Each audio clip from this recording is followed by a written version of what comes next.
Hi everyone, my name is Lydia and this is what I wish they taught me about econometrics and introduction. At first glance, confidence intervals and hypothesis tests look like two completely different tools available to you in econometrics.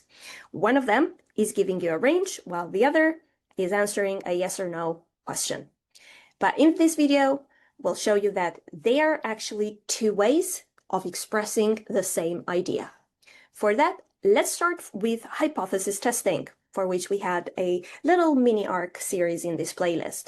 So let's begin with something familiar. And let's say we want to test an hypothesis where beta is equal to 0. In here, this means if I had the alternative that beta different from 0, I'm running a two-tailed test. And let's say I decide at the 5% level. Okay, so if we were running this hypothesis testing, it means that we would have to compute the t-test statistic or a p-value, depending on which approach you're using. Then decision time, you either reject the null hypothesis or fail to reject it based on the numbers that you find. So this is a decision about a single value, the 0. Okay. Now, instead of asking the question in here, is beta equal to 0? Imagine that we are asking something slightly different. And that question would be, what values of beta are not rejected by the data that is available to us? Okay, this is a much richer question, right? And we're no longer testing one value, which was the 0 in here, but we're testing many values at once because we're getting a range at the end of it. And the confidence interval is exactly doing or telling you the set of parameter values that would not be rejected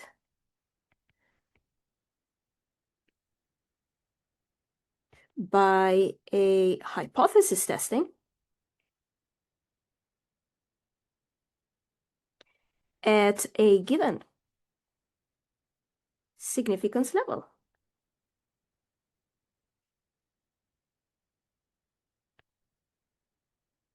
This is the key idea. And in this case, we chose the 5% level when we did the hypothesis testing, which means that our confidence level is the 95%. Okay. Which means that every value inside that interval would not be rejected at the 5% level. So every value inside the interval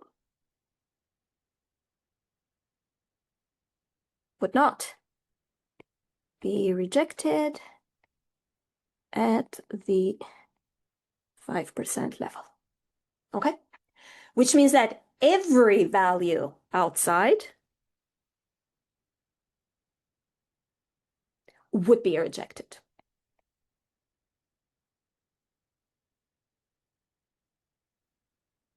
Okay? So let's do the next one, the 0 check.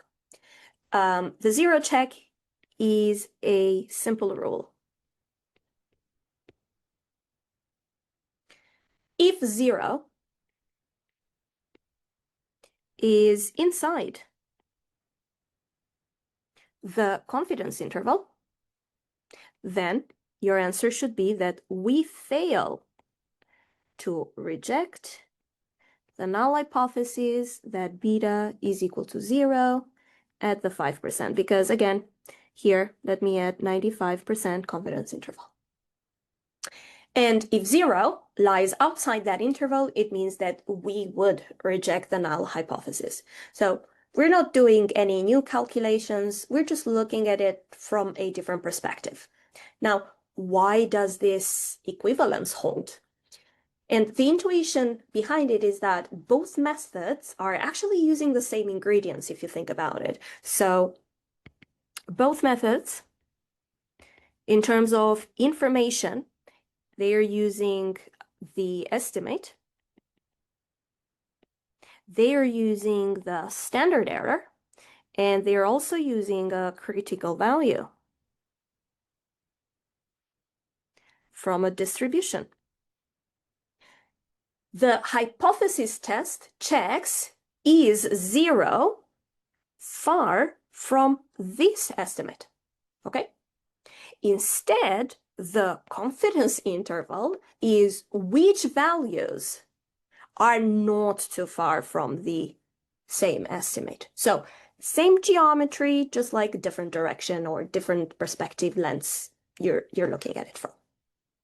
Now, when does this equivalence apply? So the equivalence holds